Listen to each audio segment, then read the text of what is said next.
গাজায় কার্যকর নেই ট্রাম্প ঘোষিত যুদ্ধবিরতি। প্রায় প্রতিদিনই ফিলিস্তিনিদের হত্যা করছে ইসরায়েল।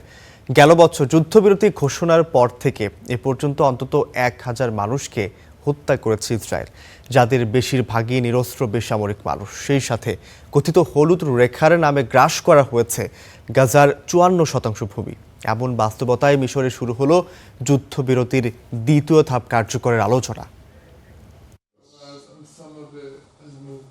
এই হলো গাজার কথিত সেই হলুদ রেখা।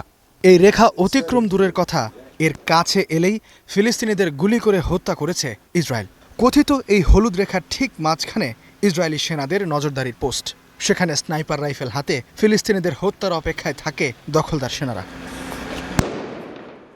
কেবল হলুদ রেখার কাছে আসার অপরাধে শতাধিক ফিলিস্তিনি নারী, পুরুষ ও শিশু কিশোরকে হত্যা করেছে ইসরায়েল।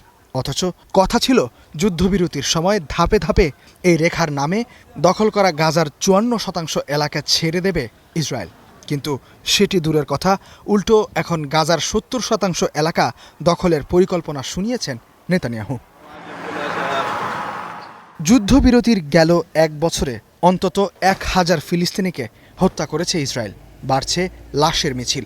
যে যুদ্ধবিরতি একদিনের জন্যও মানেনি ইসরায়েল, এবার সেই যুদ্ধবিরতির দ্বিতীয় ধাপ নিয়ে মিশরের শার্ম আল শেখে শুরু হলো আলোচনা।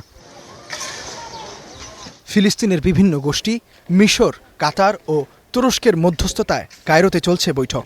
আলোচনায় উঠে এসেছে ইসরায়েলের ক্রমাগত আগ্রাসন ও যুদ্ধবিরতির ভঙ্গুর পরিস্থিতি।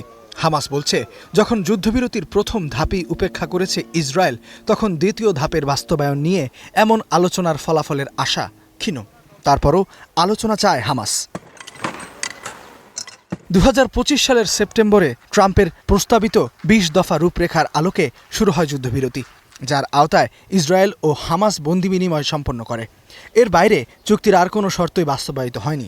ইসরায়েলের পক্ষ থেকে তীব্র অসহযোগিতার পরও চুক্তির দ্বিতীয় দফা কার্যকরের পক্ষে মিশর, কাতার ও তুরস্ক।